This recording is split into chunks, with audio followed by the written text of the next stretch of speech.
MiniWarGaming rules you got wrong. Hey everyone, welcome to this week's episode of Rules You Got Wrong, Warhammer Fantasy Edition. Let's just get right into it. I'm going to read some comments from my last videos and address some rule errors. Tomb Kings vs. Bretonnians, Warhammer Fantasy Older Wars, episode 167, Mustin 1987. Steve, I thoroughly enjoyed this battle. Shame I'm not a local and 4,000 kilometers away. I just realized from watching your lordship ignored the first wound suffered. Yeah, I bought the item. I can't remember what it's called. I had a few extra points left over and I bought him the item that allowed me to ignore the first wound I take on a 4+, or a 4+ ward basically. Forgot. Shame we couldn't fit in another. Thanks again. Oh, you're Matt. Oh, that's the guy I played against. I apologize to you right now then for all the killing blow stuff, which I'll get to in a moment. Lord Red Panda. Doesn't the casket souls explode when taking its last wound? Now this comment confuses me. Because yes, you're right, but not only did I actually explode it, it was game changing when it did explode, because it hurt my guys in combat before I actually fought with them. So I don't know how you missed it. It was a big deal in the game. So yes, it exploded, you're right. It should explode, and it did explode, and hurt my guys. Excuse me. The Welsh bloke, that was a good watch. Thank you. I like the feel of the two armies. I don't play Bretonnians at all in my area. What's the role of the questing knights? I had the models and wanted to try them. They didn't do that one. 2410, Killing Blow works on beasts, infantry, and cavalry. I know, you know what? Even poor Maddie, when I was playing them, said, oh, Killing Blow, ignore your armor. And I remember saying, no, I'm cavalry, I'm fine. And when I read the first comment saying Killing Blow works on cavalry, I'm like, yeah, I know. Oh, crap. I completely brain farted that throughout the game in my favor. Good thing Matt won because, yeah, I definitely straight up just cheated on that one. Brain fart. Yeah, all those Killing Blows. Should have been doing 6-up ward saves on my cavalry, not the 2-up armors. 2520 to 2530, the starting position. I'm not sure how many skeleton archers could have made it in the flank. I looked at it too, and you might be right. When the archers charged in the flank, I don't from the first camera angle to where they ended up. Normally, my defense here is it's hard for you guys to tell by the camera angle. But after watching it, yeah, we probably made that mistake. But my opponent and I were just kind of talking, goofing around a lot. This is not an excuse, more of an explanation. So sometimes those things happen unintentionally. So he might have shifted over too much. But again, just a friendly mistake in the game. But actually, again, it could have been the camera angle. It might have been totally legit. I can't say. But yeah, you're right. It does look kind of fishy. Robod. Hey, great to see Tomb Kings win a game. You missed a lot of Killing Blows. Yeah, my bad.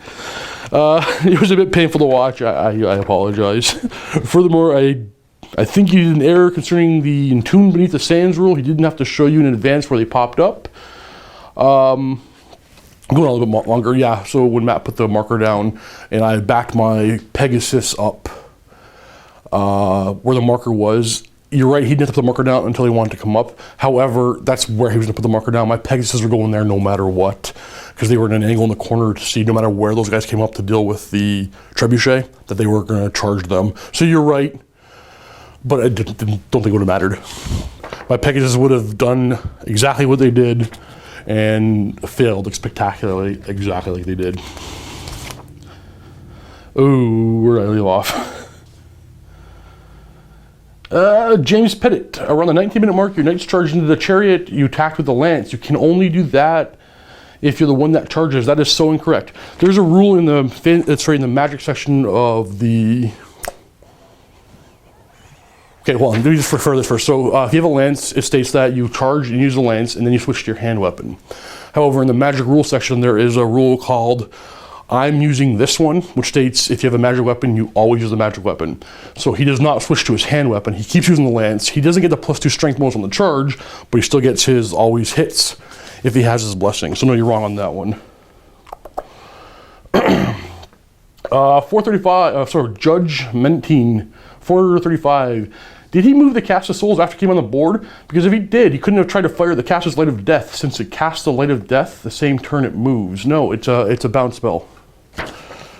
No, not at all. So it doesn't magic phase. So he's totally fine there. Space Marine Bob, rules get wrong, 1555. Those are not Skeletons, those are Shootagen or Archergens. That's the one I'm most embarrassed about. They were Shootagens. Raja Brothwood says, hey guys, I haven't played old fantasy in a while, but I'm pretty sure Tomb King cherries are a small version of cherries, and they only do D3 impact hits instead of D6. Nope, you're wrong, they do it D6. That's an old rule they used to have, but no, it's just regular cherry, it's D6. Idiot Proof Dalek, I wonder sometimes if your war machines can see the way you deploy them, you assume true line of sight just lets you see everything. No, true line of sight lets you see what you truly have line of sight to. Obviously, it's difficult to tell from watching the bat rep, but we can't see the table like you can. True. The treb looks tight in the back of the wall. Shouldn't be there. Restriction to hiding in terms of what you can see. Or is that just an 8th edition to be an annoying game? Blah, I'm just moaning. No, it's the trebuchet has arcing fire, I think it's called. There's a rule. I don't need line of sight for the trebuchet, but if you can't see its target, it scatters the full distance. Or always scatters. Blight 02, 11 minutes. Been a while, but don't artillery just die when they run away? They abandoned the war machine, right? Suppose I still have the books from. No, they didn't run away. They took a panic test. And they cower and can't fire if they fail. Exactly like I did. So no, you're wrong there. They don't just die for failing a panic test. Carl Helborg says, rules got wrong, killing blow on cavalry. Yeah. Oh, another one talking about he's also talking about the lance, kill him using the turn it charges. I'll read the whole thing. So he's saying rules get wrong. A lance can only be used in the turn in which a wielder charged into combat. In subsequent turns, if the wielder not charged, I'm all uses hand weapon. Page 90, the main rules. Again, I'm using this one special rule. However, the Bretonnian rule states if you have a normal lance and a magic weapon, you use a lance to turn your charge, and then you switch to your magic weapon. True, but again, had a magic lance on a magic weapon, not our other weapon. I would rule it cannot be used further rounds as it goes against the main rules. Anything about only magic lances? No, so I just quite simply here, no, it's totally allowed. He uses that magic lance in every round of combat. Basically, you go on a little bit longer, it's a long paragraph. You talk about how Bretonians get the devastating charge formation, or special rule, found on page 74 of the Bretonian rulebook. Page 74 of the Bretonian rulebook is the picture of the Green Knight, just for the Green Knight rules. So I suspect you've downloaded a fan-made army book, and you're not using the correct army book to correct my rules from the battle report. So no, they don't get devastating charge. It's not in the rulebook anywhere, in their army book anywhere. And the magic lance was totally legit. Dawn Tooth, 3 things all forgotten multiple times. Killing blow kills horses. I know, I'm sorry. Horses are not strength 4, but they were when I had wild form on them. That's the only time they attack at strength 4, so strength 4. And then March test. He didn't post any timestamps, so we could have. I don't think I marched ever. I don't think the Tomb Kings couldn't have marched ever. Oh, March test and the Archers. Yeah, you're right. I think I might have forgot those. Unless I rolled them. I don't remember. So if you're referring to the Archers, that's the only thing I think I marched the whole game where stuff was close by. But I don't know. So timestamps really help here, so I'm not really sure. But yeah, the horses had wild form. You're right about the killing blow, and I'm not sure about the march dress. Next game, Lizardman versus High Elves, Old World Wars 168, Scribe Lord, stupidity tests in the cold ones. Okay, so here's the thing about stupidity tests. I can't fail them if I don't roll them. That's my story and I'm sticking to it. My bad. Daddy Pudding, really nice bat rep. Good to see Quirk in a game now. Question though, why did you use all the ranks for Predatory Fighter? I believe it's pretty much the same wording as Poisoning. You let Poison use every model, ghouls, whatever. I could be wrong about the wording, just curious. Great game either way, thank you. Quirk uses the special choices, High Elves, Elite, or better yet, play Chaos. No, so there's a rule in the rule book. You can only ever have one supporting attack. So the second rank only gets 1 attack. If they had rolled 6s in the second rank, they don't get an extra attack because the main rulebook overrides, well, is the rule only getting 1 attack. It was debatable when the army book first came out, and I've accepted that the general consensus is, and it is what it is. They can only have 1 attack in the second rank. So any predatory fighter they actually don't get extra attacks. So I gotta roll them separately. The front rank you roll, predatory fighter, second rank and third rank, if you're a horde or whatnot, only 1 attack, so no predatory fighter. Nemo No Name could have Quirk use the remaining dice, 3 I think, to dispel a fiery convocation before it went off and killed his last archer. Not a big deal, but still, yep, he could have. He definitely could have. We forgot that one, that's on me. Quirk's new to the game, so yeah, I could have told him. I should have told him. Wasn't thinking about it.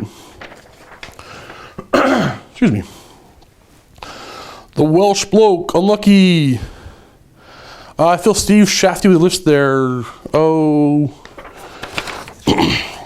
The core of Steve's competitive army was there. The 3 blocks of infantry, 1 massive mage, and a unit of skinks, half my usual number. You, on the other hand, were very reliant on not very hard-hitting units, and cavalry in 8th edition is king. In 8th infantry is king, I should say. You also needed to have good magic phases. You did. And you were shut down by one of the best unnamed wizards in the game with 3 channel cheeses on 5. Without magic, the Dragon Princes and Phoenix would have held their own in combat. I get why you started with an array of unit types, but Steve, you could have changed your list up a bit more. Not sure how much variety you have in your collection. To be fair to you, Steve, yeah. So no, I don't ever take, unless I'm dumbing down my list, I don't ever take 2 blocks of Saurus in 18 with spears. Because they do better in 30s. You're right, what I think I shouldn't have done, I shouldn't have brought the Temple Guard against Quirk. That was probably too much. I was trying to put together a list real quick, and I tried not to bring any Stegodons. I tried not to bring any Salamanders. I brought Cavalry, which I never bring for my Saurus, or for my Lizardmen. I tried to tone down the Skinks. I tried to tone it down a lot, but you're right, I may have not toned it down enough for Quirk's first game, because Quirk's list was absolutely not, it was just about trying to move, remember, like, one of everything, heavy cavalry, some fast cavalry, a block of infantry, a mage. It was all about him refreshing on the rules, so I could have toned down a little bit more, but with Lizardmen, not sure how else I could really toned it down other than maybe not having the Temple Guard, which means there would have been more source. I had to fill 500 points at core. And the weakest 500 points of core, I find, is 2 units of 18 Source Warriors and 1 unit of Skinks. I kind of had to do that, and I had to fill points elsewhere without using big monsters. So yeah, Lizardmen are definitely a solid list. Maybe I should try something different. But I didn't want Quirk to go up against Undead, even though I'm really terrible with them. It kind of changes many of the core rules of the game. Didn't want him to go up against Chaos. I think it might have been even harder. So yeah, it's all about trying to make it balanced for a refresher game, but Quirk's more than competent, and he'll be kicking my butt soon enough. And that's all we got for this week's Rules You Got Wrong Warhammer Fantasy, and the last one there was pretty much more of a comp you got wrong. But I respect the Welsh bloke, he comments regularly.